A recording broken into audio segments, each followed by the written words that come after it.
Welcome to Introduction to Building Codes.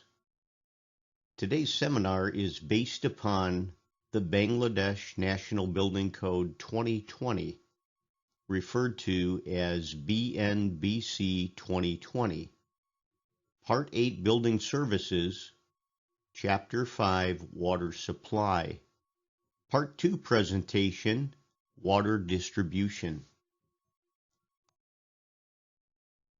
The description of this presentation is designed to familiarize and assist code officials, inspectors, engineers, designers in not only locating the code sections, but describing and applying the applicable code requirements for air conditioning, heating, and ventilation systems.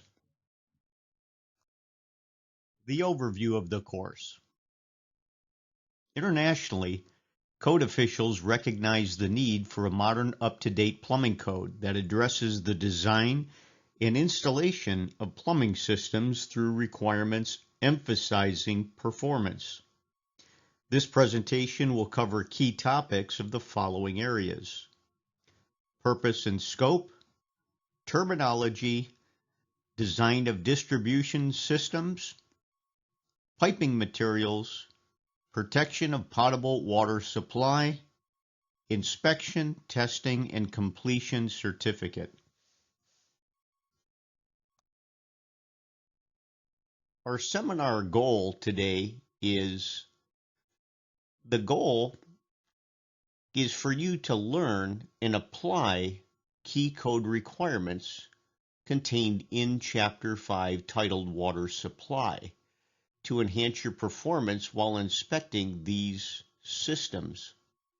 This training will also provide participants with specific code requirements, with examples related to design, installation, and inspection of water supply systems to further enhance your knowledge.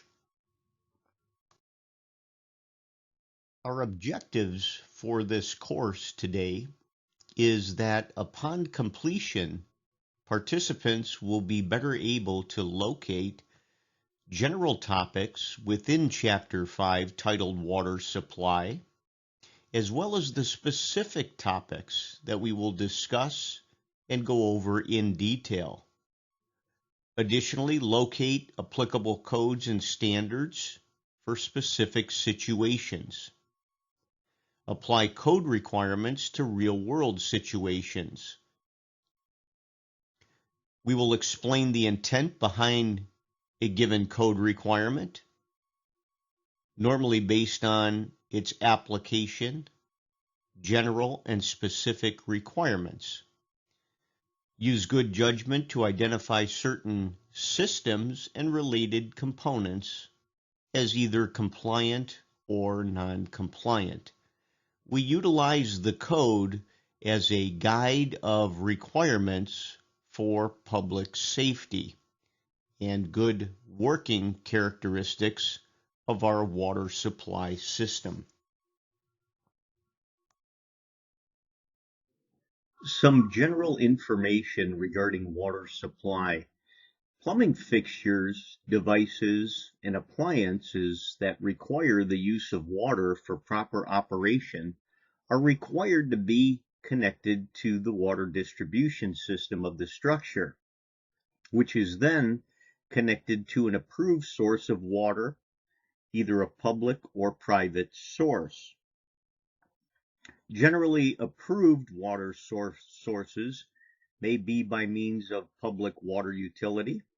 However, where potable public water supply is not available, individual sources of potable water may be used when approved.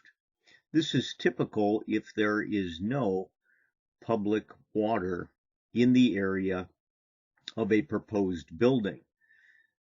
You would submit to the authority plans, specifications based upon the requirements set forth in this particular code for approval of that particular private water supply.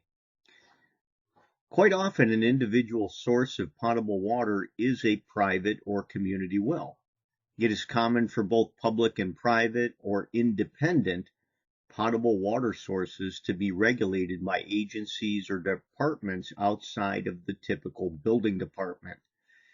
So as a participant in this seminar, we should be aware of who these agencies are that regulate different parts of the water system, from the water main to the water service pipe, and then into the building and the building's distribution system.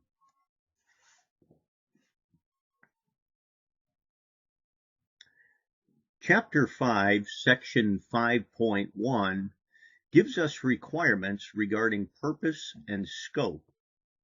The purpose of this chapter of the code is to provide minimum standards for the design, installation, and maintenance of water supply and distribution system within a building and its premises. So just reading that introduction sentence, you find that there are two different types of systems. The first one is called the water supply system. The second one is called the distribution system. The demarcation between the two can be looked at as the main shutoff valve at the building from the water supply connection that's tied to the main water at the public tap-in. So when we take a look at the water supply, we are looking for the proper design of this system, and it guarantees that the water remains drinkable and is not contaminated by any backflow condition or cross connection. We need the water to be safe and healthy for all of the occupants in the building. Drinkable water is viewed as a precious commodity by everybody, and it must meet minimum quality requirements. We will use this code as a guide to locate certain quality requirements as well.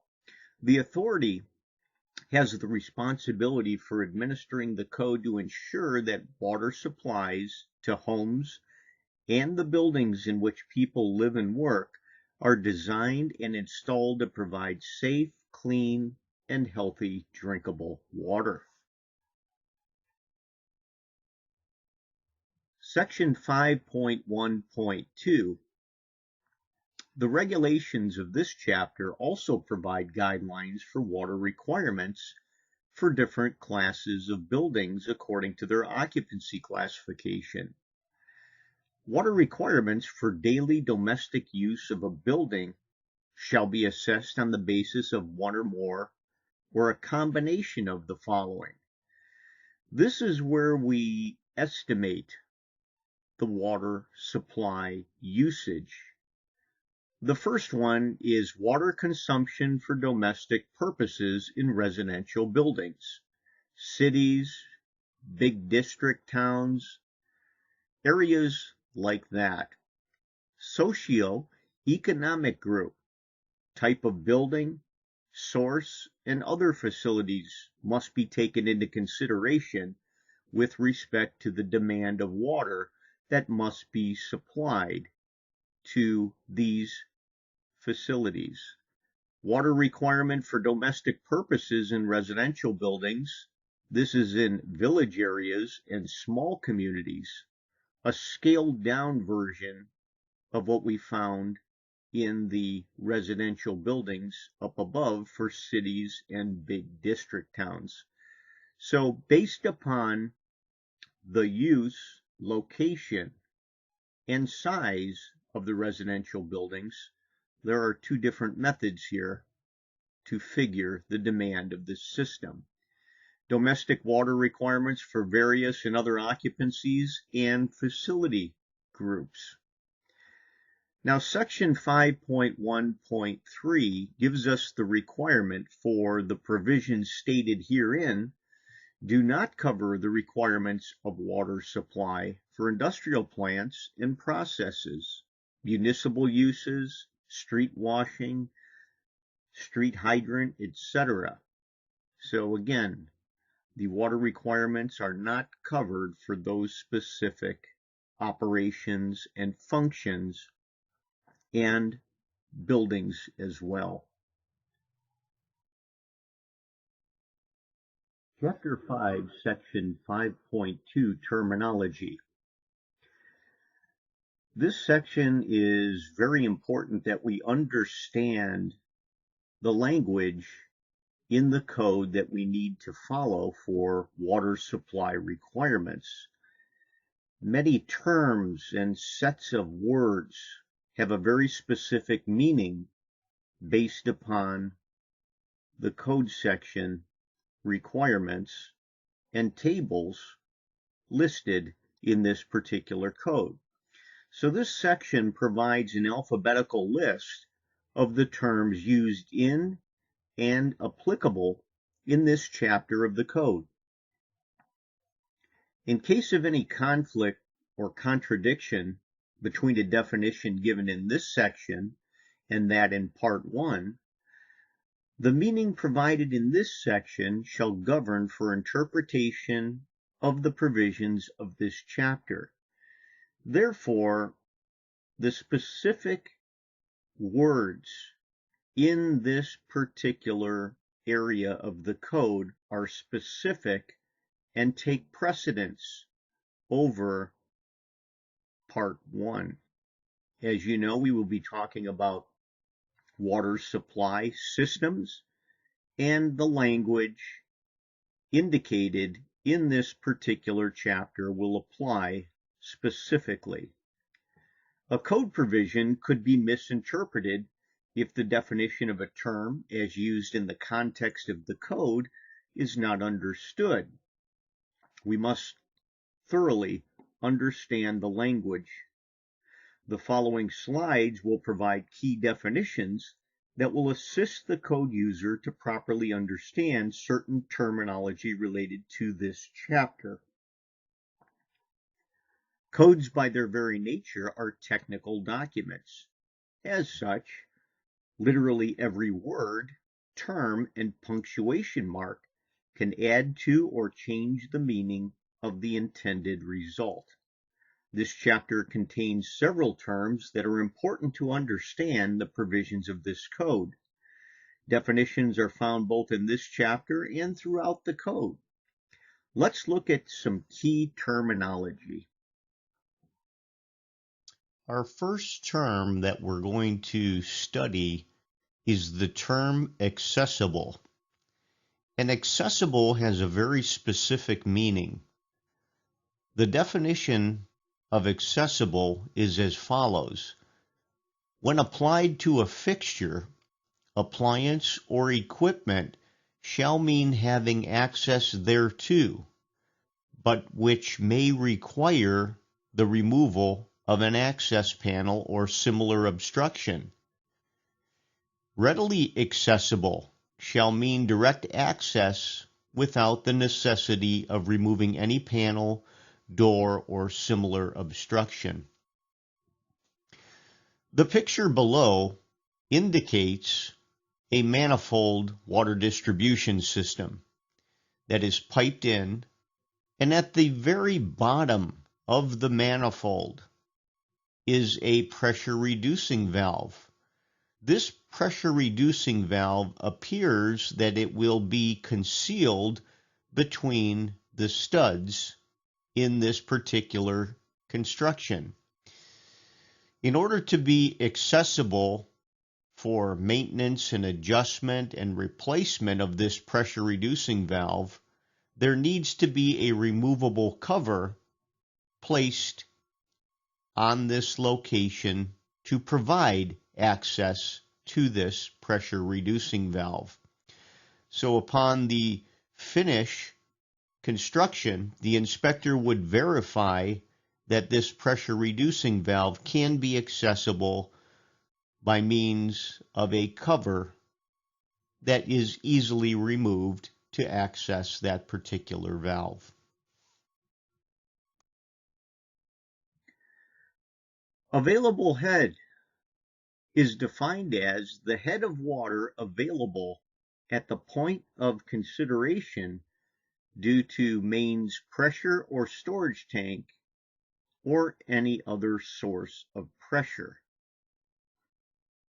Backflow is defined as the flow of water or other liquids, mixtures, or substances into the distribution pipes of a potable water supply from any source other than its intended use.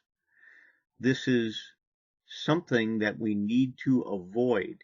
We need to avoid any other fluids, mixtures, other than potable water to gain access into the piping system. That's why we have backflow preventers. And by definition, a backflow preventer is a device or means to prevent backflow. As seen below, consider a boiler. A boiler has a connection to the potable water supply called makeup water. As can be seen in the graphic here, we have a backflow preventer with an intermediate atmospheric vent. Now, generally, there are three distinct classes of backflow equipment. There are assemblies, devices, and other means or methods. This class distinction clarifies that an assembly is field testable. A device is not testable in the field, and a mean or method is observable for its adequacy to protect the potable water supply from backflow. As can be seen here, this is a backflow preventer with check valves. As you can see, it's an intermediate atmospheric type vent designed to prevent backflow going from the boiler back into the potable water source. Based upon the pressure differentials between the check valves, lower pressures in the potable connection to the backflow will foul or translate the water through the intermediate atmospheric vent at the bottom of the backflow preventer, thus not allowing the water to migrate back into the potable water supply. This is one means of how we protect the potable water supply from backflow. Full open valve is a shutoff valve that in the full open position has a straight through flow passageway with a diameter not less than 1 nominal pipe size smaller than nominal pipe size of the connecting pipe. Unlike shutoff valves and stops, full open valves cause very little resistance to flow and therefore cause minimal pressure loss downstream of the valve. Full open valves are also referred to as water service valve, and they include gate valves, ball valves, and butterfly valves. Full open valves are normally installed for main water service valves, normally installed at water meters, and at water heating appliances. The graphic indicates a full open ball valve, better known as a quarter turn valve or simply a ball valve.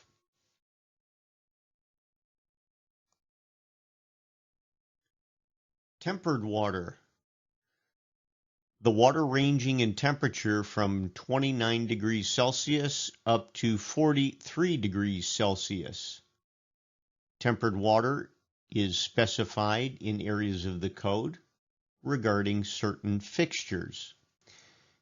A vacuum breaker is a type of backflow preventer installed on openings subject to normal atmospheric pressure.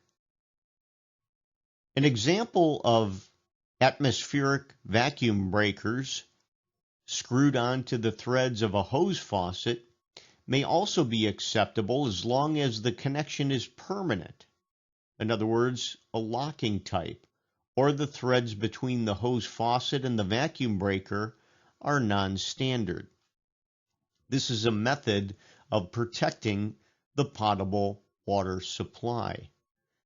As seen here, these are hose connections that are typically screwed on to the faucet itself or the hose bib outside of the building. As can be seen here in the upper left-hand graphic, this is an at-rest condition. There appears to be two flexible seals. With the flexible seals at rest, there is a no-flow condition. The bottom graphic indicates water flowing. The inlet pressure is indicated on the top of that graphic. As water flows from the faucet through the device, you can see the flexible seals open and allow the water to pass through from the top to the bottom of this device that we call a vacuum breaker.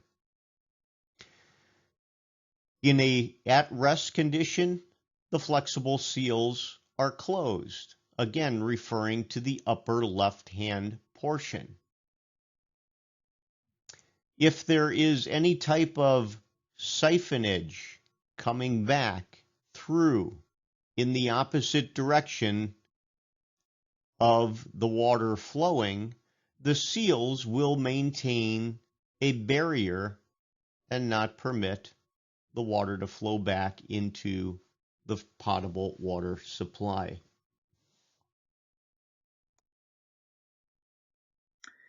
In section 5.5.1, buildings equipped with plumbing fixtures and used for human occupancy or habitation shall be provided with the supply of cold potable water in the amounts specified in sections 5.5.2 to 5.5.4 and at the pressure specified in sections 5.10.4.2 and 5.10.4.3. Those sections indicate the water distribution system. The importance of this particular section with respect to the water supply system is that only potable water shall be accessible to the plumbing fixtures supplying water for drinking, bathing, and culinary use, and for the processing of food. Additionally, 5.6 provides information for estimating total water supply demand using various methods. So the code user is directed to section 5.6 for specific information on estimating the total water demand.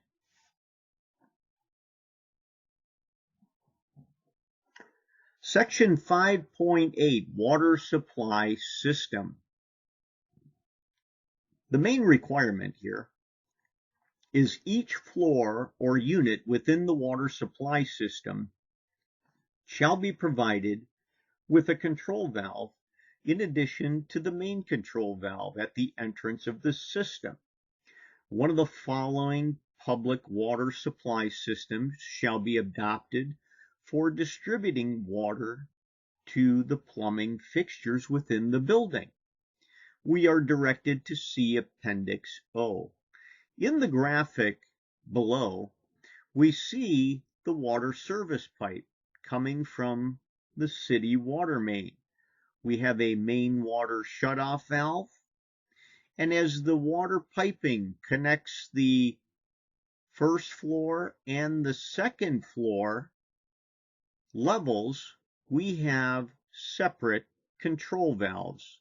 So this is an example of a water supply system provided with a main control valve and separate floor control valves to control the water flow at each floor elevation.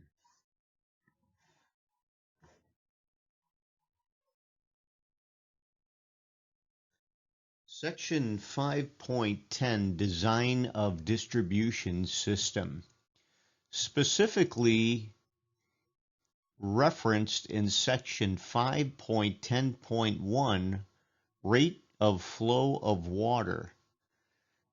A requirement in this part of the code indicates that one of the important items that need to be determined before the size of pipes and fittings for any part of the water piping system may be decided upon is the rate of flow in the service pipe, which in turn depends upon the number of hours for which the supply is available at sufficiently high pressure. If the number of hours for which the supply is available is less, there will be a large number of fittings in use simultaneously, and the rate of flow will be correspondingly large. So the data required for determining the size of the communication and service pipes are as follows. Item A indicates the maximum rate of discharge required at peak demand period. Now this is peak hourly demand of water, given by the equation total daily requirement of water indicated in the numerator and in the denominator divided by hours of water consumption. This is usually 15 to 17 hours of operation. And we multiply that times the peak factor, which is usually 2.2, depending on what the peak factor is based upon the use of the building and the building's fixtures.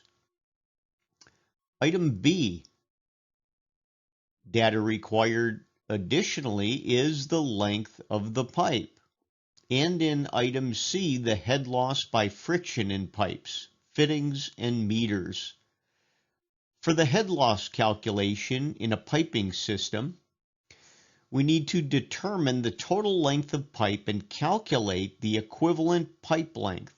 In other words, head losses from bends, gate valves, reducers, and other equipment and fittings on the piping system from table 0.2 or Appendix O of Part 8. We will find specific information in Appendix O for the design of the distribution system. We also need to consider the maximum permissible head loss of between 1.5 and 1.6 meter per 100 meter and assume the probable maximum velocity flow against tentative diameter of pipes as follows. For tentative diameter of pipe between 13 millimeters and 15 millimeters, we have a velocity to maintain between 0.3 and 0.6 meters per second. For a tentative diameter of pipe ranging from 75 millimeters to 100 millimeters, the velocity is given at 0.75 to 0.9 meters per second. And finally, for tentative diameter of pipe between 150 millimeters and 200 millimeters, we have a velocity range between 1.15 and 1.3 meters per second.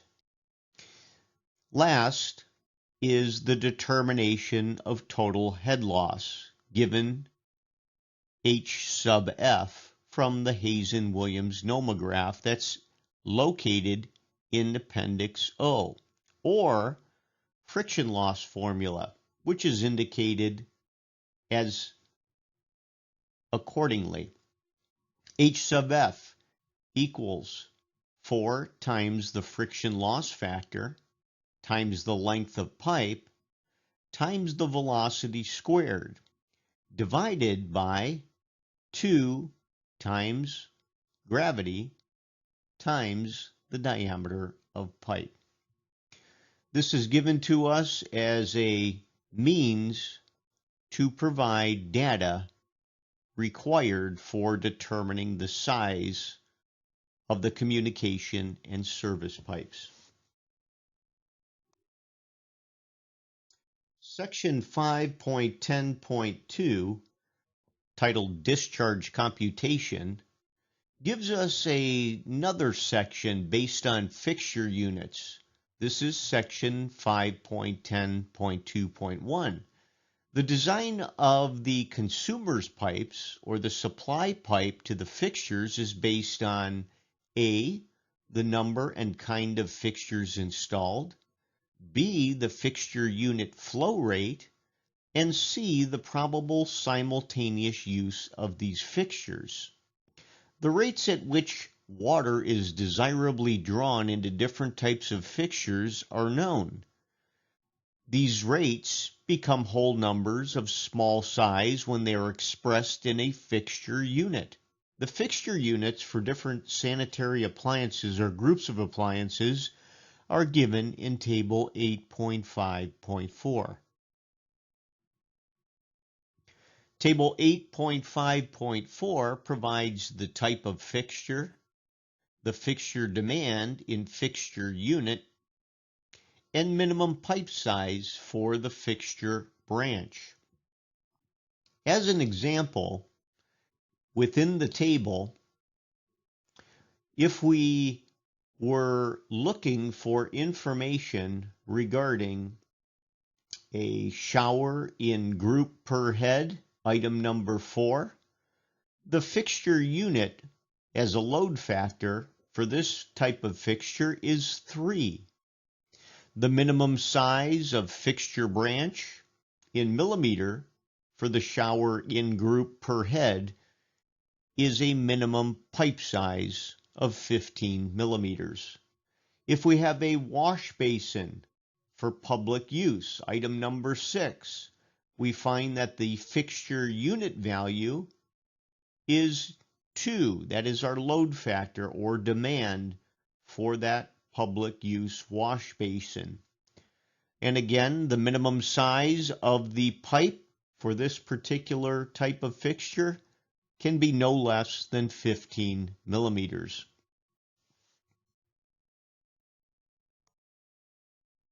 General features of distribution system design are given to us specifically. Section 5.10.4.1 indicates the fixture supply system shall be designed to supply minimum but requisite quantity of water to all fixtures, devices and appurtenances in every section of the building with adequate pressure. The design requirements of water supply system are presented in Table 8.5.6. As indicated below, Table 8.5.6 is titled Water Supply System Design Requirements. In the first column, the type of fixture is indicated. We have bathroom groups, bathtub, clothes washer, combination fixture, dishwashing machine, drinking fountain, kitchen sink, laundry tray, all the way down to 3 different types of water closets. The next column is our supply control. As we look at a particular fixture, like a kitchen sink, the type of supply control for a kitchen sink would be a faucet. If we have a water closet, further down the list, there are 3 distinct type of supply controls. For the first water closet, we have a flush tank supply control. The next one down is a flushometer tank. And then the last type of supply control for a water closet may be a flushometer valve. Now, if we stay here at the water closets for a flushometer valve supply control, the minimum size of the supply pipe is 25 millimeters. If we move up to the flushometer tank type water closet, the minimum pipe size goes down to 9 millimeters. As well as the flush tank type water closet, it remains at 19 millimeters. The next column is required fresh flow pressure in kilopascals. As seen here in the water closets, the flushometer valve requires much more flow pressure than the flushometer tank. 100 kPa for the flushometer valve, 55 kPa for the flushometer tank and flush tank. When we stay in this column for the required flow pressure, we will look at another example of another type of fixture like a kitchen sink. A kitchen sink must have a required flow pressure, that is a minimum flow pressure, at 55 kPa. And for the kitchen sink, we see in this case the minimum size of supply pipe cannot be any smaller than 13 millimeters. The last column gives the minimum or required flow rate in liters per minute. If we look at another example of a fixture, such as a drinking fountain, the required flow rate is very low, as can be seen here at 2.8 liters per minute. If we pick another fixture, such as a shower head with a mixing valve, the required flow rate at a minimum must be 11.4 liters per minute. So this is a valuable table to the designer to understand the minimum required flow pressure and flow rates along with the minimum pipe sizes for each specific fixture or fixture group.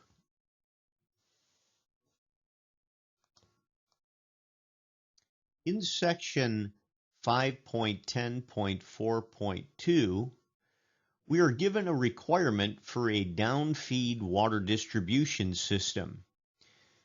This is where we have a roof tank supply of water. Static pressure due to gravity increases with increasing floor height. Therefore, water distribution pipe in a building shall be maintained at a pressure so that none of their fittings are subject to a water head greater than 35 meters, or 345 kilopascals. In the graphic below, we see a downfeed water distribution system with a roof tank supply.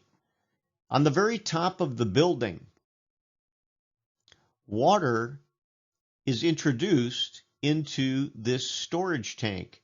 From that point, we are relying on gravity to pressurize the water and flow downward to different zones, as can be seen, or different elevations of the building.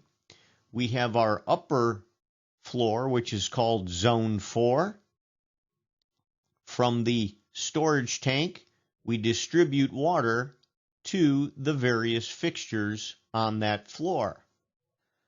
When we move to zone 3, the further that we run the pipe downward from the overhead storage tank, the more pressure is increasing within that distribution pipe. We need a valve called a pressure reducing valve to be placed in the pipe such that we do not have a water head greater than 35 meters, which equates to approximately 345 kilopascals. We do not want a high pressure in our piping system run to our fixtures. If you do have high pressures, it may damage fixtures and equipment that are not designed for elevated pressures. That's why we have this limitation.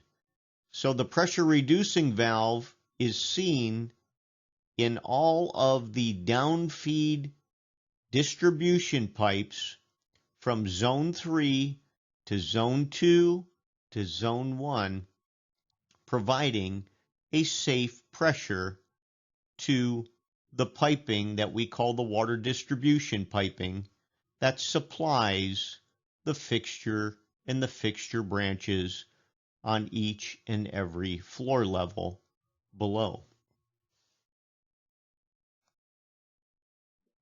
As directed in section 5.8, Appendix O gives us requirements for sizing of cold water supply and distribution piping.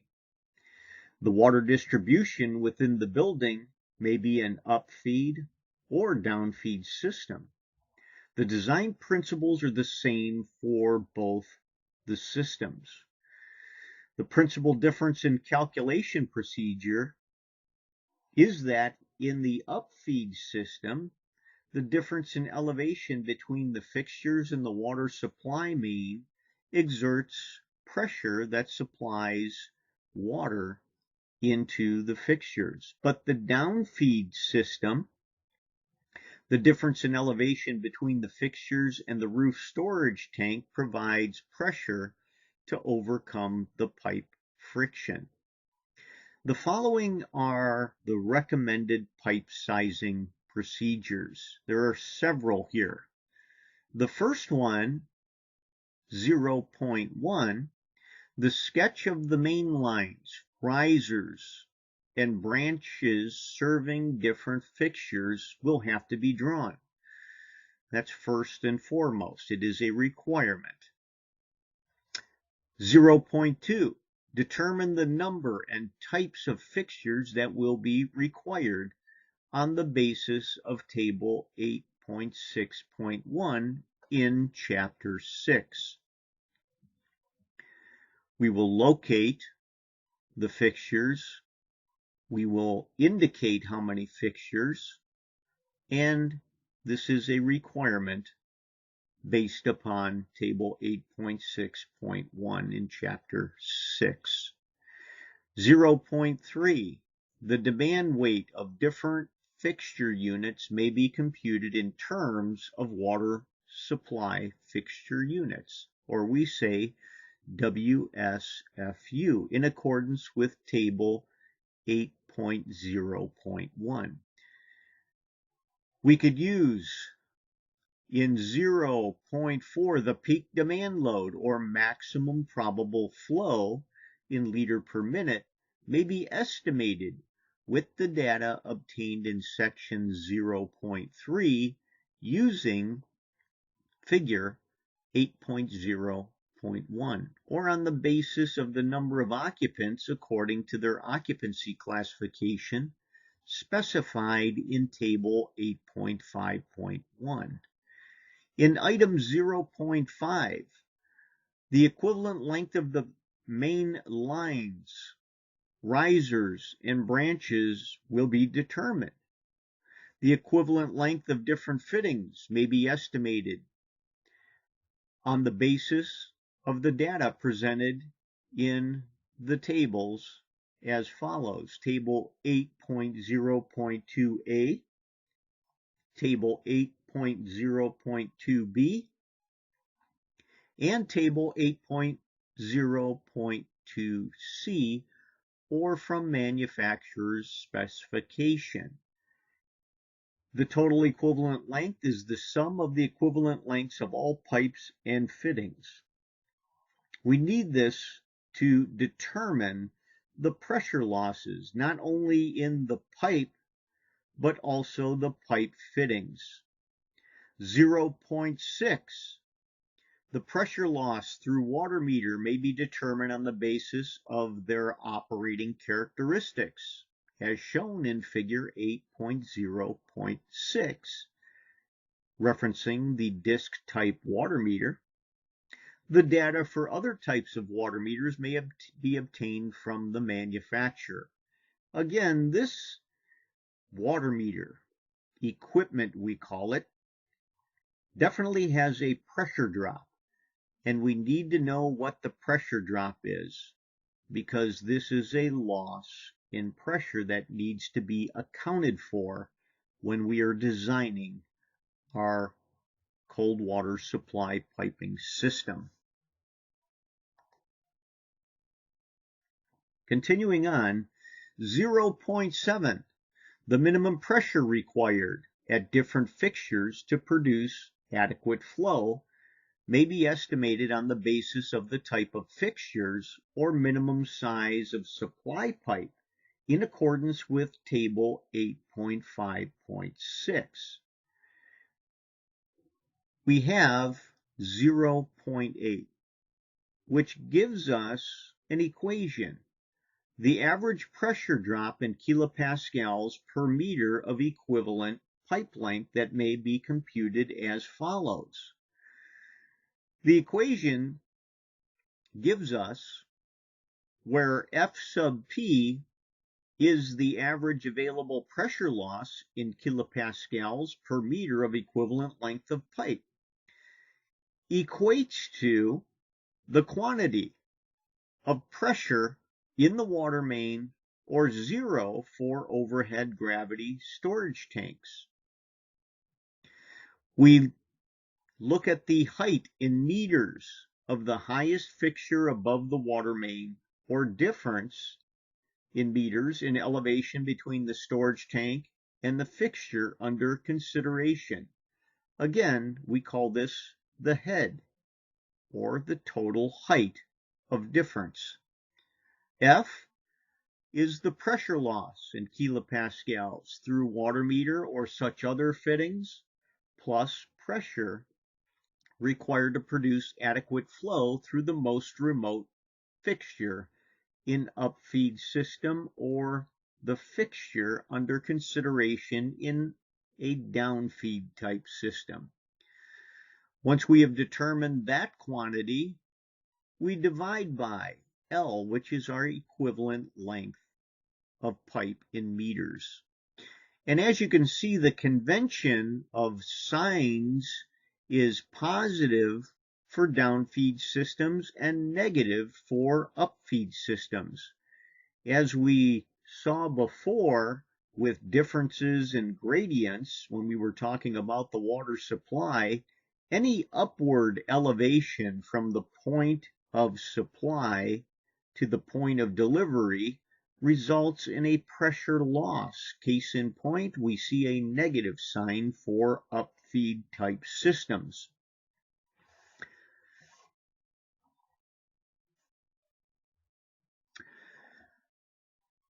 The following are the recommended pipe sizing procedures. In 0.7, the table was indicated as table 8.5.6. This table gives us water supply system design requirements. In this table, the fixtures are indicated in the first column.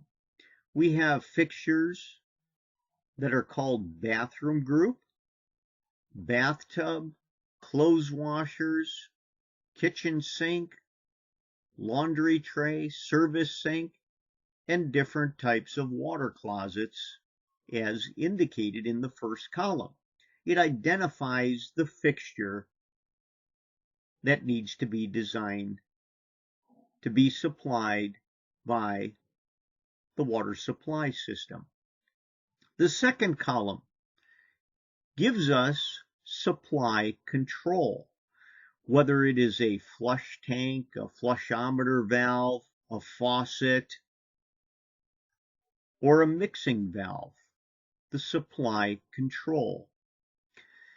The third column gives us the minimum size of the supply pipe in millimeters. As an example, a kitchen sink. A kitchen sink is indicated as the fixture. The supply control is a faucet. The minimum pipe supply must be not less than 13 millimeters. The fourth column gives us the required flow pressure in kPa. For the kitchen sink, having a minimum pipe diameter of 13 millimeters, we are required to have a required flow pressure of 55 kilopascals. The very last column, required flow rate in liters per minute. For the kitchen sink, our example, very last column, the required minimum flow rate is 9.5 liters per minute. So we can systematically pick the fixture or group of fixtures and obtain minimum pipe sizes, required flow pressures, and required flow rates.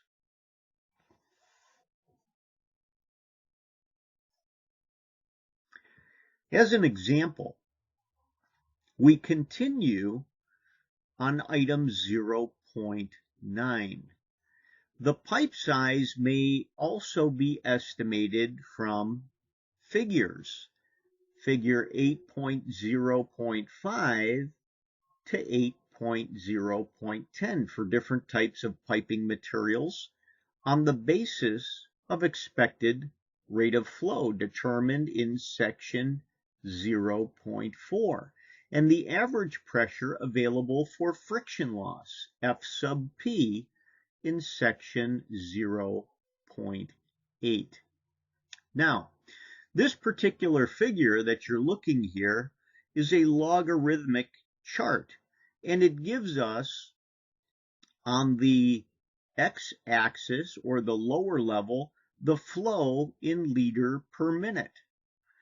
On the y-axis, or the vertical axis, it gives us friction loss in kPa. This particular table figure is friction loss through taps and T's.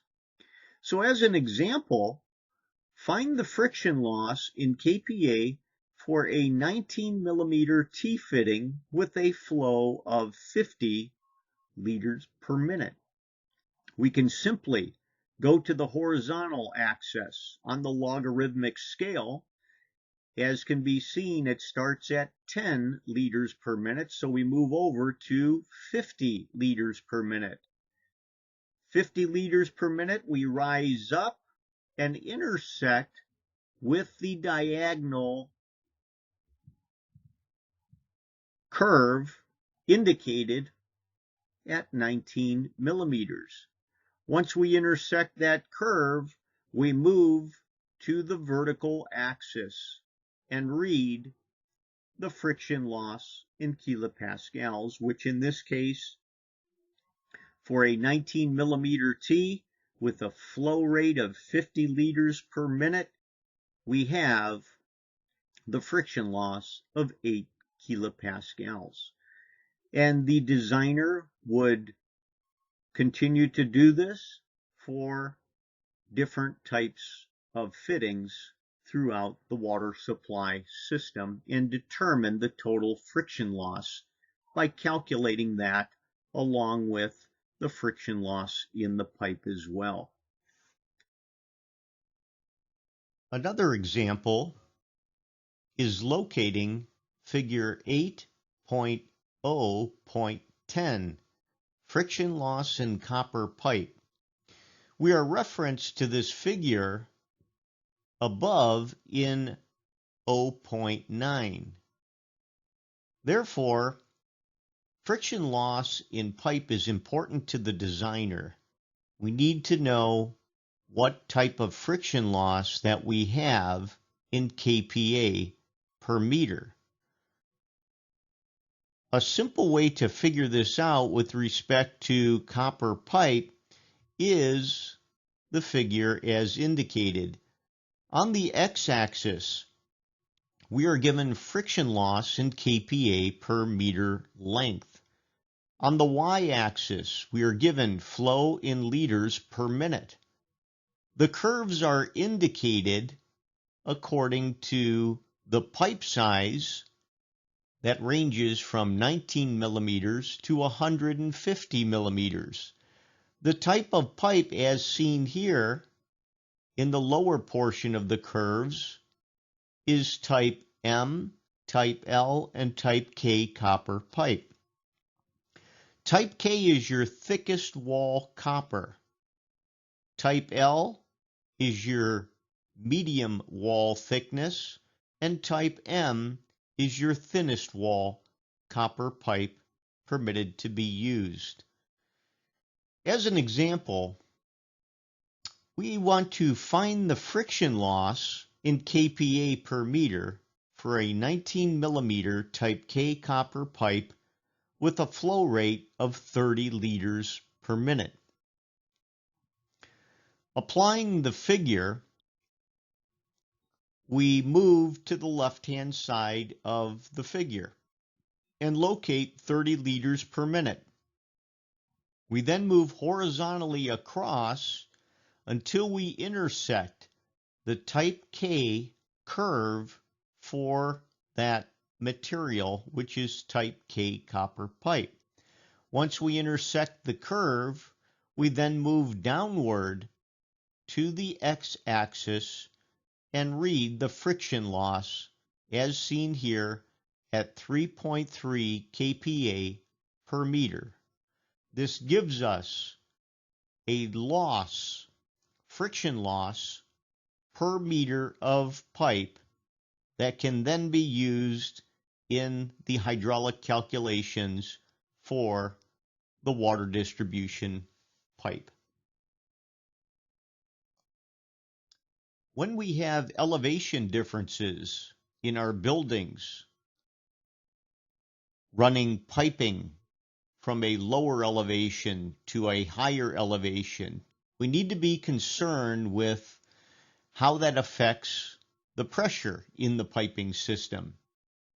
As an example, at the lower portion of the piping system as indicated in the drawing, we have a pressure at the bottom of this particular riser of 354 kilopascals. We have a 5 meter elevation difference in the upward direction. We need to supply water to a second floor. Looking at the equation in the upper right-hand corner, pressure difference, P equals H times 9.81 kPa, where P is the water pressure in kPa, H is the head or the elevation difference in meters, and 9.81 kPa equals the pressure resulting from 1 meter head of water under the force of gravity. In our example, we will use a sign convention in the upward direction as a pressure loss. So our pressure loss, according to this graphic, we will use a negative number to denote pressure loss at the top of the pipe due to elevation difference regarding available static pressure from the bottom of the pipe. As an example, we take the pressure at the bottom of the water distribution pipe, P sub B, equaling 354 kPa. Our elevation difference is 5 meters. We can rewrite the equation as a pressure loss, PL, equals negative H times 9.81. Working that through, the product then becomes pressure loss of negative 49 kPa is our pressure loss. We then figure what the available static pressure would be at the top of the pipe. So our pressure at the top of the pipe would equal the pressure starting at the bottom of the pipe at 354 kPa minus 49 kPa. The resulting pressure at the top of the pipe would therefore be 305 kPa. A note that the designers must also consider friction losses in the piping, flow characteristics, fittings, and connected equipment as well as part of the rest of the hydraulic calculations for the distribution system. Section 5.12, Hot Water Supply Installation. This section gives us the requirements for hot water distribution, piping requirements, as well as hot water storage requirements. A water heater is any appliance that heats potable water and supplies it to the hot water distribution system of the building. In other words, we need a source to produce hot water. Wherever hot water is stored in a closed vessel, perhaps a tank, there is a potential for explosion. There are documented cases where improperly installed or poorly maintained storage water heaters have exploded with such force that they have been propelled through floor and roof assemblies in over 30 meters in the air. Very dangerous situation if not installed properly. This section is intended to regulate the materials, design, and installation of water heaters and related safety devices in order to protect property and life. Section 5.12.1, Hot Water Requirements. For a residential building, hot water may be supplied to all plumbing fixtures and equipment used for bathing, washing, cleansing, laundry, and culinary purposes. For a non-residential building, hot water may be supplied for bathing and washing purposes. Water requirement for hot water supply shall be in accordance with Section 5.5. This section provides requirements for hot water to be supplied to residential and non-residential plumbing fixtures, with a reference to Section 5.5. A note to the code user, in Section 5.19.2 requires all hospitals to be equipped to supply hot water as required by different fixtures and equipment. As seen here, we have a residential bathtub fixture that must be piped with a hot water supply. Non-residential washing machine is shown here, maybe a commercial washing machine, again needing a source or supply of hot water to be piped to this particular appliance. And last is the hospital clinic sink, where we need hot water to be supplied to this particular fixture located within a hospital. And again, we can see the requirements, all in inclusive, coming from Section 5.12.1 and Additionally, for hospitals, we need to go for the requirement located in section 5.19.2. Storage temperature requirements are given in section 5.12.2. The design of hot water supply system may be based upon the following temperature requirement. We note that scalding is a minimum temperature occurring at 68 degrees Celsius. Hot bath, design of the hot water supply for this particular application, has a maximum temperature of 41 degrees Celsius. A warm bath application would be 37 degrees Celsius. Tepid bath, 30 degrees Celsius. And a sink would be designed for a maximum of 60 degrees Celsius. This section does provide requirements for maximum temperature limits regarding designing hot water systems. In section 5.12.3, the capacity of hot water vessel shall be based on the maximum short time demand of the present premises. This gives us the storage capacity accordingly. Section 5.12.4, hot water heater.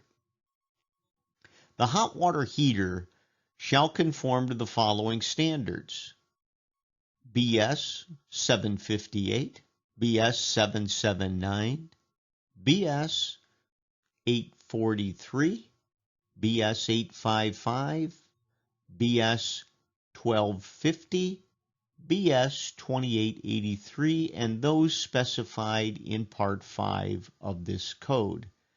This is very specific for the hot water heater. Standards must be followed. Manufacturing standards, testing standards, to verify that the hot water heater utilized as an appliance has been tested and is safe for the installation.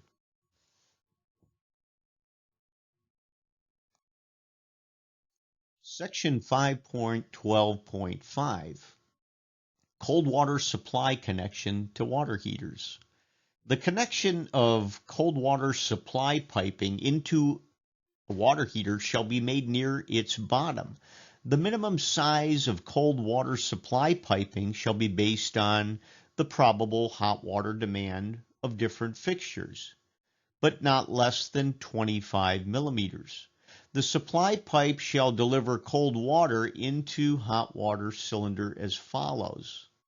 A, the water heater, either electric or gas, of less than 15 liters storage capacity may be directly connected to the water main through a non-return valve. If we see the graphic below, we have a water heater, less than 15 liters storage capacity, with a non-return valve piped in accordingly. So the cold water piping above the water heater contains the branch, and then the non-return valve is piped in accordingly before it enters the water heater. Item B, the storage heater of 20 to 70 liters capacity may be connected directly to the water main through a non-return valve, and with an additional device that will prevent the siphonage of hot water back to the main. So this section gives us specific information and requirements, not only for minimum pipe size of 25 millimeters, but also connection requirements and capacity requirements for water heaters and storage capacity criteria. Continuing, item C indicates the enclosed water heater with storage capacity greater than 70 liters shall be fed from the storage tank. The water heater shall not be connected directly to the water main. And last, item D, the water supply connection to an open vessel type water heater may be made with an air gap of at least 15 millimeters above the top edge of the water heater. Ball valve connections shall not be used to control the flow of water into this heater. We are showing below a closed type water heater. This is not an open vessel. This is a pressurized storage type water heater. And we have a minimum 25 millimeter cold supply pipe feeding the water heater. Within water heaters, manufacturers install dip tubes, and this allows the cold water to supply this particular type of water heater through all the way down to the bottom of the water heater. Section 5.12.6 gives us a requirement for the hot water distribution piping. The connection of hot water distribution pipe to the hot water cylinder shall be at the top of the cylinder. The installation of piping shall be as to avoid airlock. In a case of hot water horizontal piping, the gradient shall be less than 1 in 250. As seen in the graphic, we have our hot water coming off of the top of the closed type water heater, and from that point it will be distributed throughout the building accordingly. But keep in mind we do have the horizontal piping gradient that is referenced in section 5.12.6. When we supply hot water to fixture outlets, we need to understand that there is a limitation to the length of piping that supplies the hot water to the fixture. A significant amount of water can be wasted by a fixture user while waiting for hot water to arrive at the fixture. In addition to being an inconvenience, the cost for the water, for the energy to heat the water, and for the disposal of the water are literally going down the drain. In other words, we don't want to waste energy, we don't want to waste hot water, and we don't want to waste water going down the drain. There will be less waste and inconvenience at the fixture where the source of the hot water is located near to the fixture. The drawing below shows a water heater with a recirculating pump. In other words, we've got a recirculating hot water loop is what we call it. The hot water coming from the top of the water heater goes horizontally to the draw-off pipe. It is then tapped in before comes down to the recirculating line, back through the circulating pump, and continues the pumping throughout that local hot water loop. We are actually extending the hot water pipe from the point of the recirculating line again to the draw-off pipe. This length is limited according to table 8.5.8. In section 5.12.6.2, we are given that the design consideration of hot water piping shall be such that the hot water will appear quickly at the outlet of different fixtures. To improve the situation, a secondary circulation system with flow and return pipe from and to the hot water cylinder may be adopted. The length of hot water distribution pipe measured along the pipe from the top of the draw-off tap to the hot water cylinder or the secondary circulation pipe shall not exceed the length prescribed in Table 8.5.8. The draw-off tap shall not be connected to the primary flow or return pipe. As seen in the drawing below,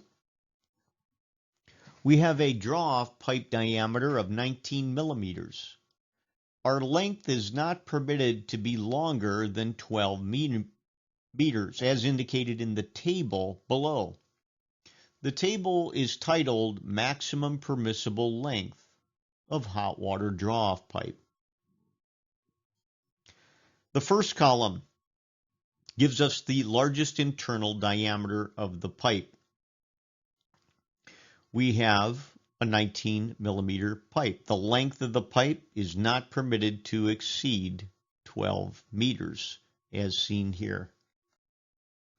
We also have 20 millimeters to 25 millimeters and diameters that exceed 25 millimeters.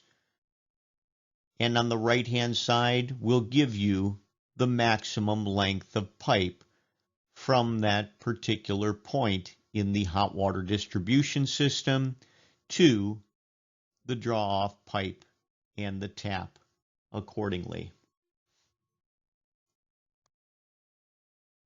Section 5.12.9 contains safety device requirements regarding our hot water source. The temperature relief valve or pressure relief valve, or a combination of temperature and pressure relief valves, shall be installed for the equipment for heating or storage of hot water. The temperature relief valve shall be set at a maximum temperature of 99 degrees Celsius. The maximum pressure rating of the water heater shall not be more than 1000 kPa. The temperature relief valve shall be placed directly above the cylinder it serves, but in no case more than 75 millimeters away from the cylinder. The location of pressure relief valve shall be close to the equipment it serves, and there shall be no valve connection in between a relief valve and the hot water cylinder it serves. This section provides requirements for combination temperature and pressure relief valve or separate temperature relief and pressure valves to protect the water heater against possible explosion. Every storage tank type water heater must have both temperature and pressure relief protection to prevent tank failure. In many applications, the temperature and pressure, we say T and P, relief valve safety functions are accomplished by a single combination pressure and temperature relief valve. As seen in the picture to the left, there is a hot water storage appliance with a temperature and pressure combination valve. Combination temperature and pressure relief valve as shown. And it is not more than 75 feet away from the cylinder and appears to comply with the code so far. Every storage type water heater and storage tank must have both temperature and pressure relief protection. A relief valve is required to comply with the following, as indicated below. It must have a temperature setting of no more than 99 degrees Celsius. Must have a pressure setting not exceeding the tank rating but no greater than 1000 kPa. Temperature relief valve shall be placed directly above the cylinder it serves, but in no case more than 75 millimeters away from the cylinder. Many manufacturers have ports and installed temperature and pressure relief valves on the storage type water heaters as part of their testing and standard requirement. As seen here, we have a manufactured storage type electrical water heater that has been manufactured in accordance with standards and has a factory installed temperature and pressure relief valve installed on the storage type water heater. Section 5.12.10, Waste from Relief Valve. We need to make sure that the outlet of pressure, temperature, or other such valves are not directly connected to the drainage system. The relief valve discharge draining piping system, indicated to the right, indicates that there is a separate relief valve waste piping system. And in this case, it is not directly connected to the drainage system. If we follow along on the very top level of the building, we have a storage type water heater with a temperature and pressure relief valve, and the discharge pipe indirectly drains in by means of an air gap into a drain. The drain then goes through the floor and picks up the water heater TNP drain from the second floor. And we run that pipe all the way down to the first floor and pick up the TNP drain from the first floor water heater, and then go down into the lower level and indirectly discharge the waste into the floor drain. Again, it is not directly connected to the drainage system. The piping and the fittings of all these materials must be rated to handle the relief valve temperatures. So when you see this out in the field, we must verify that the piping is adequate to handle the elevated temperatures. If the water heater is operating properly, the pressure in the water distribution system is not greater than it is required by the code, and the relief valve is in proper operating condition. There should not be any water discharging from the relief valve.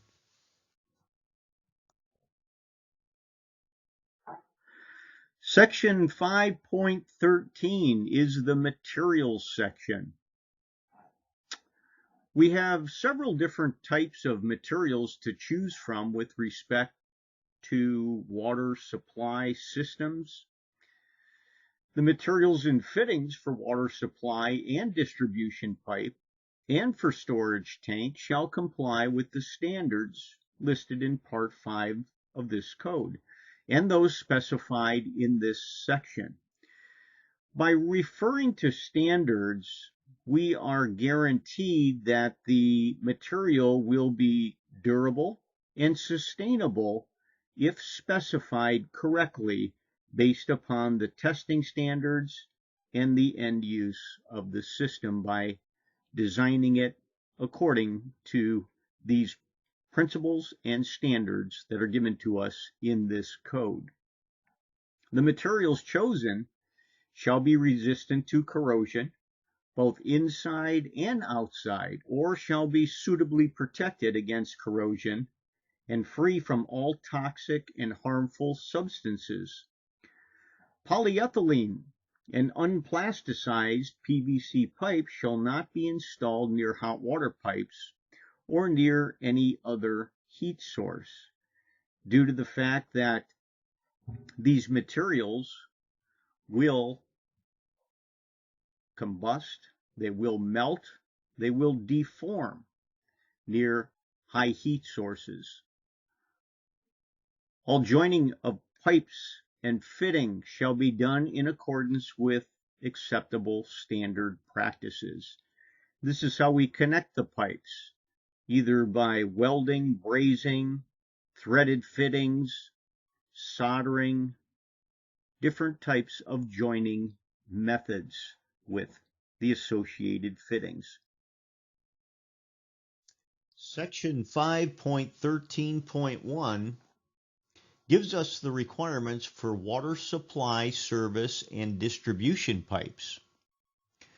Water supply, service, and distribution pipes shall conform to the standards that are listed in tables 8.5.9 and 8.5.10. The water supply pipes and tubing used outside of the building or underground shall have a minimum working pressure of 1.1 megapascals at 23 degrees Celsius.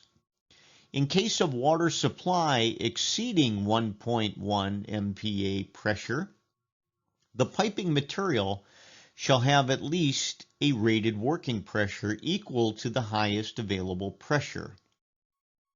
Additionally, the hot water distribution piping shall have a minimum pressure of 550 kPa at 80 degrees Celsius.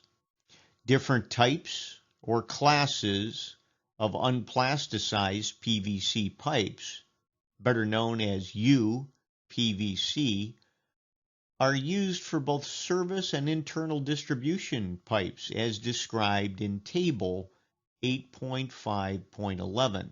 However, polyvinyl chloride plastic pipe shall not be used exposed and unprotected as riser or water distribution pipe. Polyethylene or unplasticized PVC pipe shall not be installed near heaters or hot water piping. Lead pipes may be used only for flushing and overflow purposes in a water supply system. This section provides requirements for minimum working pressure, maximum working pressure, temperature limit regarding distribution piping.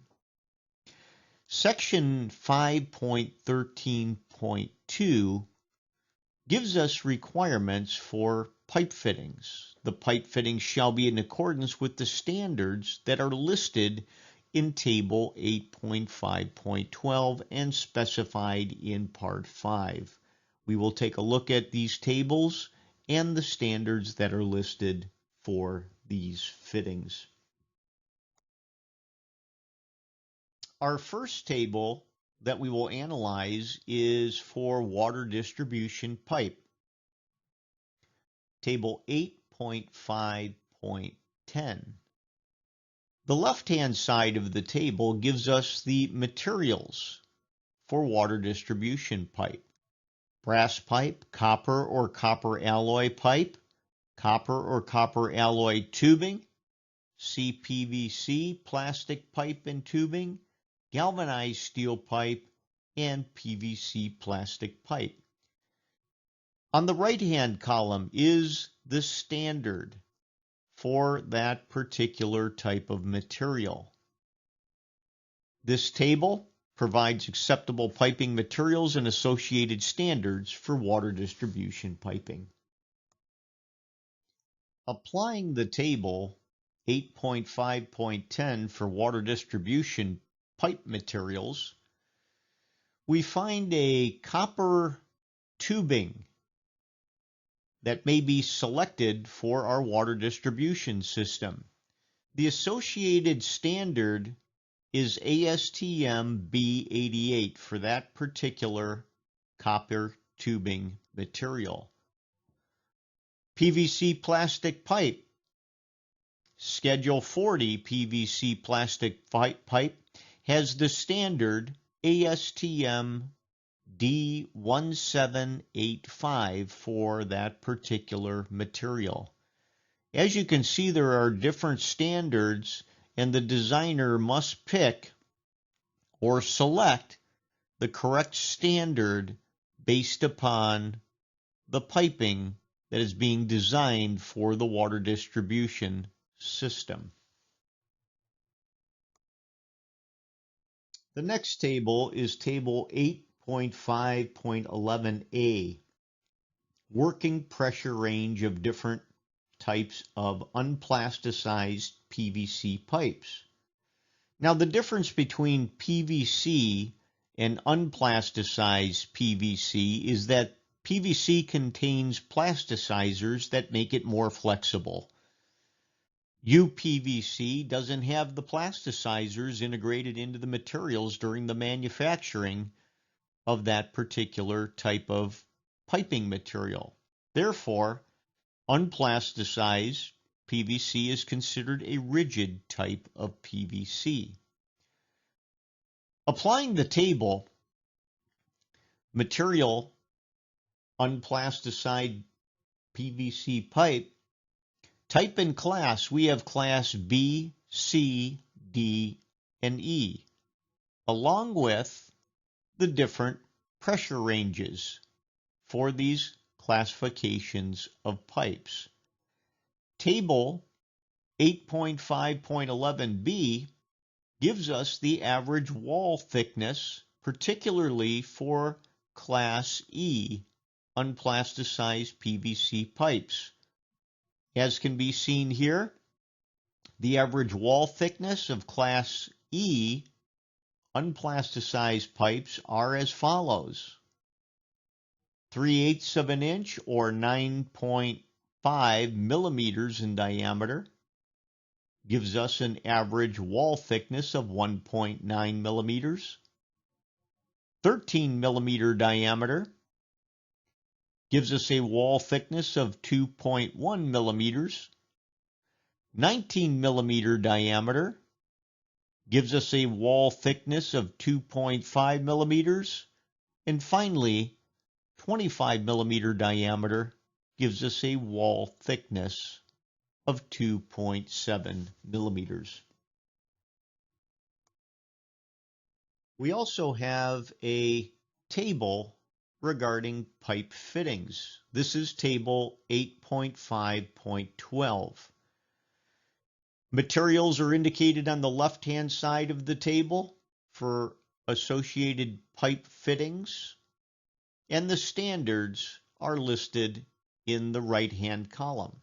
As an example, a copper solder fitting meets or requires the standard to be met of the standard ASME B16.22 for copper soldered fitting.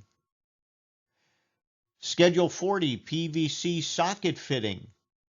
We have the standard associated with that particular fitting as ASTM D2466.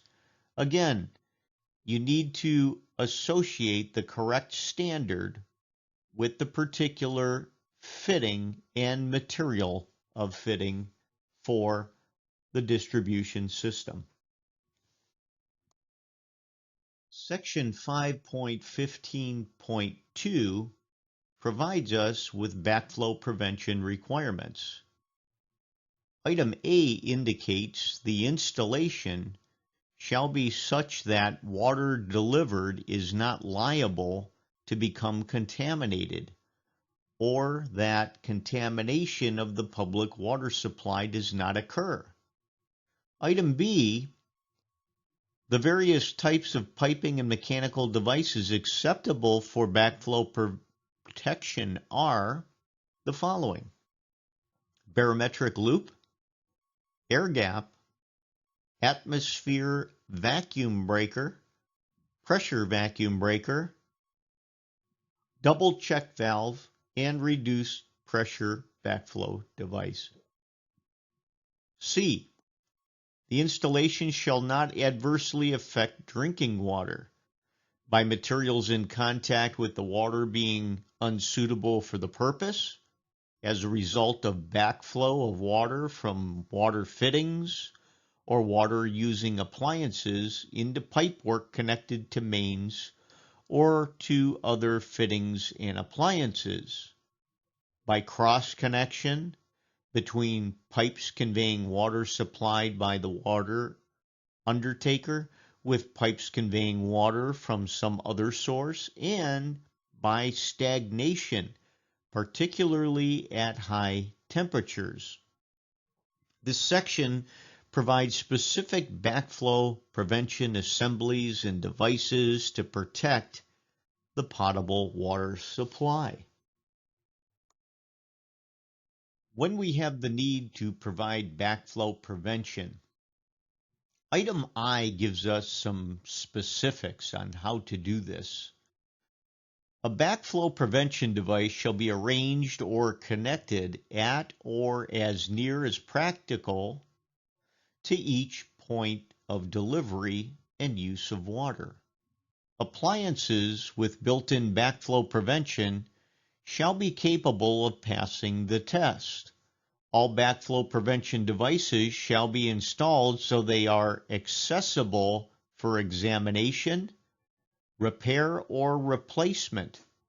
Such devices shall be capable of being tested periodically by the authority to ensure that the device is functioning efficiently and no backflow is occurring at any time. As an example, an automatic fire sprinkler system that is connected to a building's potable water supply system must have a backflow preventer at that connection to prevent the possibility of the backflow of sprinkler system water into the potable water supply. A wet fire sprinkler system, although initially filled with potable water, will eventually contain stagnant water because there is not normally any flow in the sprinkler system to periodically flush out old water. Therefore, we must have some type of backflow preventer. As seen in the drawing, we have the automatic fire sprinkler system being supplied through a double check valve assembly. The water flows in, as seen on the right-hand side, through the water service pipe. We have service valves, a water meter, and before it goes into the double check valve assembly, we have water supplied to the water distribution system accordingly. Thus, the double check valve prevents backflowing into the potable water system. Where antifreeze or other chemicals are added to a sprinkler system or a standpipe system, or where a non-potable secondary water supply is or could be connected to the sprinkler or standpipe system, the potable water supply must be protected with a reduced pressure principle fire protection backflow prevention assembly. This gives us better protection in case of contamination being backflowed into the potable water supply. Section 5.17, Hangers and Support. The piping system shall be installed with proper support hangers and support to minimize undue strains and stresses. All fixtures and fittings shall be provided with hangers and support to secure them properly.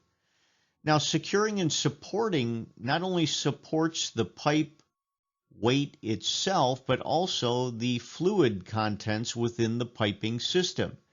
In this case, we are talking about water supply and water distribution piping systems.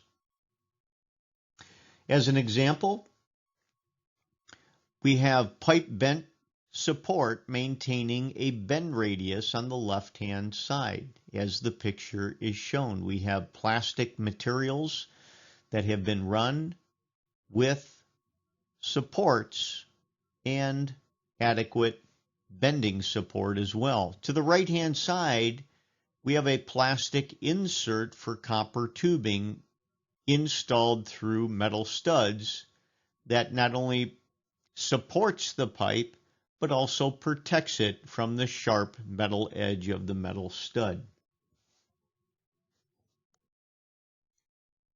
Section 5.17.2 provides us with a hanger spacing requirement. Vertical and horizontal piping shall be supported in accordance with Table 8.5.14. Locating the table in the first column gives us the piping material: galvanized steel pipe, copper pipe or copper alloy tubing greater than 38 millimeters in diameter, copper pipe or copper alloy tubing less than 38 millimeters in diameter, PVC pipe and tubing, aluminum tubing, and brass pipe. The next column gives us the maximum horizontal spacing in meters. And the very last column gives us the maximum vertical spacing in meters. So it is dependent upon the material and in some cases the diameter of the piping material will provide requirements for horizontal and vertical spacing. The drawing below indicates piping supported from the structure of the building with hangers for the cold water distribution and hot water distribution. We can apply this particular table based upon piping material and horizontal spacing. As an example, if we have copper tubing 19 millimeter in diameter for the hot water and cold water distribution pipes, we can utilize the table above and go into the copper pipe or copper alloy tubing that is less than 38 millimeters in diameter, and we will find that our maximum horizontal spacing for 19 millimeter cold water and hot water distribution piping must have a horizontal spacing between hangers of not more than 2 meters accordingly to this table.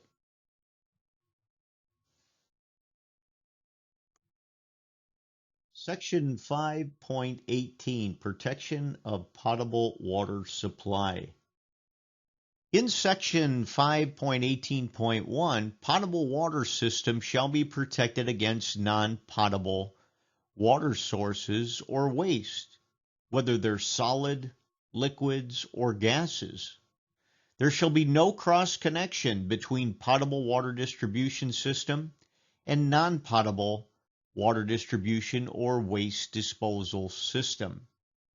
This gives us a clear-cut requirement that there is and cannot be any cross-connections. Section 5.18.2, Submerged Outlet. From potable water supply system shall be avoided. Connection of potable water to boiler feed water system or heating or cooling system shall be made through proper air gap. Section 5.18.3 references cooling water applications, where we use water for cooling or for other purposes. It shall not be returned to the potable water supply system. Section 5.18.4 gives us backflow requirements. Potable water supply system shall be protected against backflow either by air gap or by backflow preventer. Reflux non-return valve shall not be used for this purpose. Details are explained in section 5.15.2.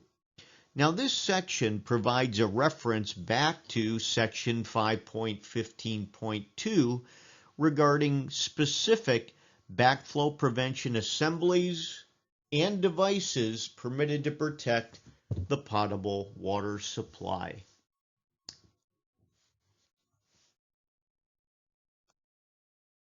In section 5.18.5, The connection of potable water for healthcare plumbing fixtures shall be protected against backflow in accordance with Table 8.5.15.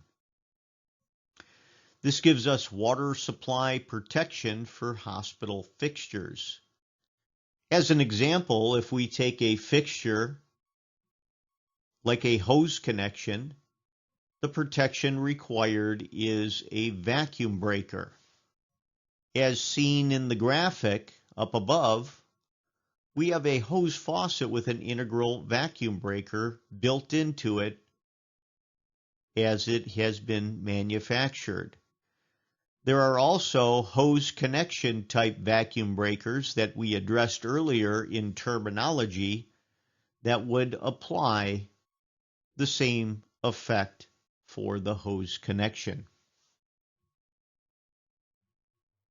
And as can be seen here, specifically aspirators in hospital fixtures require vacuum breakers, bedpan washers require vacuum breakers, boiling type sterilizers must have an air gap as protection, exhaust condenser, flush floor drain, hose connection, and pressure sterilizer all have requirements for vacuum breakers. Section 5.20, Cleaning and Disinfecting the System. The new and repaired potable water system, including the storage tank, shall be disinfected before their use. The existing water supply system shall be cleaned and disinfected depending upon the quality of water. The storage tank shall be cleaned and disinfected at least once a year. Section 5.20.2 gives us the procedures. The following procedure may be adopted to disinfect the plumbing system. Item A. The water supply system or storage system shall be flushed with potable water until clean water appears at the outlets. Item B. The system or part thereof which requires disinfection shall be filled up with chlorinated water containing 50 milligrams per liter of chlorine for 24 hours, or for 3 hours with a chlorinated water of chlorine concentration of 200 milligrams per liter. Item C. After the period of disinfection, the system shall be flushed with potable water until the chlorine is completely removed from the water in the system. The above procedure shall be repeated until the bacteriological examination shows presence of no water contamination within the system. Pipe and pipe fittings are potentially exposed to a variety of pollutants and contaminants from manufacturing, handling, and installation. That's why it's so important to disinfect the complete system once the installation is complete. Disinfection is the only way to kill bacteria and microorganisms living within the potable water system. This section gives us a clear and specific way to disinfect the piping system.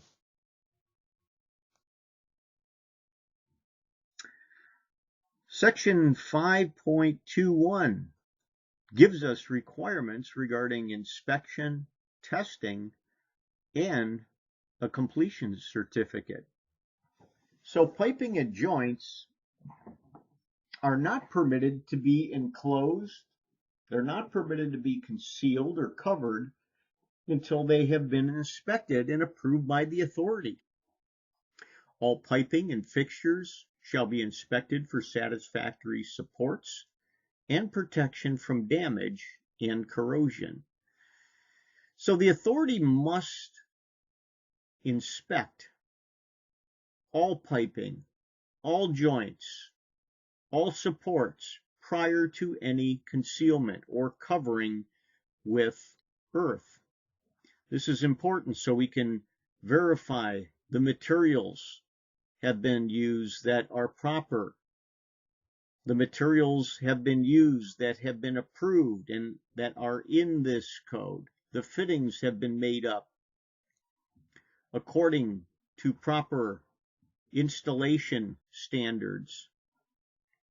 The correct size of pipes according to the construction documents is what we look for out in the field. And the bedding as well as the depth of the pipe accordingly. It's the responsibility of the permit holder or the agent to call for the required inspections before the work is concealed and to provide access to such work. In other words, if you have to climb down into a trench, you need to be very careful such that the trench is laterally supported so that it will not cave in. If you have to go down, make sure that that's the case. Make sure the safety is of the importance here, and there is safe access to the location that you need to verify all of the piping accordingly.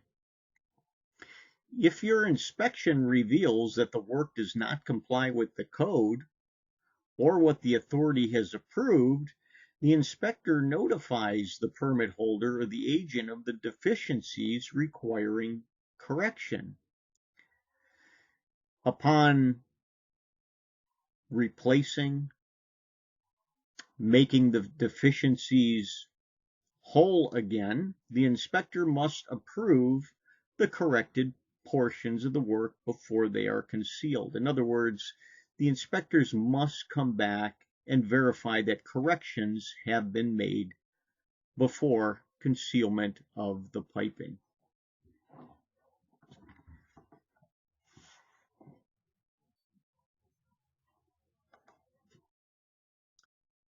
Section 5.21.2 references testing.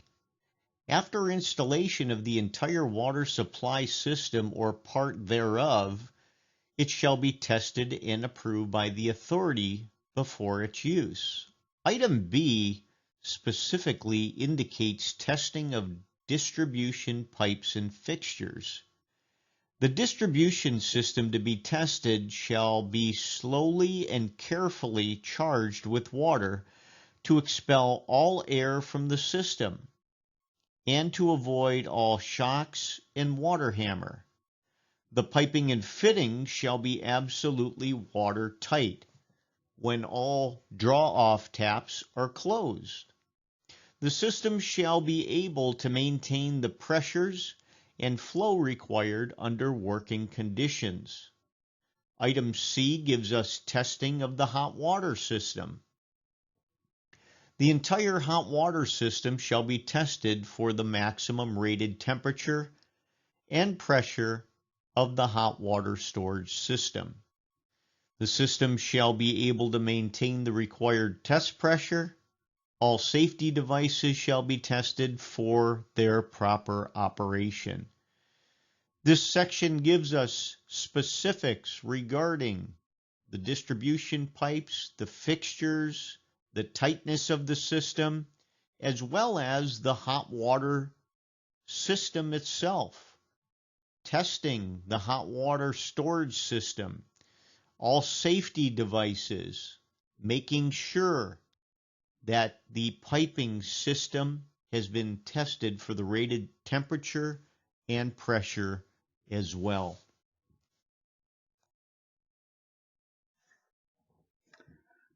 The completion certificate is indicated according to the requirement based upon section 5.21.3. The licensed plumber shall issue the completion certificate in a prescribed form. The reference here is Appendix N. The plumber needs to issue the completion certificate to the authority on completion of the water supply system or any part thereof for inspection and testing. After testing, The authority will allow the water connection from the water main and give the final approval to use this section or to use the system if it's a brand new water supply system. This section requires that the licensed plumber submit a completion certificate to the authority as a function of providing specific information, such as piping location, owner information, name of the applicant, as well as technical information regarding the piping system. And again, the reference to Appendix N is given in this section for the completion. Appendix N indicates format of completion certificate, water supply works. This is a completion form that is filled out by the licensed plumber and submitted to the authority when the work is done. And as indicated here, it states certified that I or we have completed the plumbing work of water connection, given a number, for the premises as detailed below. This may be inspected and connection given. Again, ward number, road number, house number. The plumber must state the location of the work that has been performed. The plumber must indicate the owner, the owner's address, the applicant's name, the address and location, where the main is, and the size of the service pipe, the size of the ferrule, any number of traps, any number of closets, the capacity of underground reservoir where required. Now this could be an underground water storage tank connection as well. So the capacity has to be known and has to be stated here. Under the capacity, number of other fittings and appliances, any road cutting and repairing fee is indicated here. So the signature of the licensed plumber is required, and the name and address of the licensed plumber is required. On the bottom portion of this completion certificate is the authority's report certificate, and it indicates the following: certified that the communication and distribution pipes and all water fittings have been laid, applied, and executed in accordance with Chapter 5, Part 8 of the Bangladesh National Building Code, and satisfactory arrangements have been made for draining off wastewater. The water supply connection will be made on a predetermined date filled out by the authority and dated accordingly and indicated by the water supply authority. So this gives us a format and the form of a completion certificate that the plumbing licensed plumber will fill out upon completion and submit it to the authority for connection of the water supply system. This is the end of the presentation. Thank you for your participation.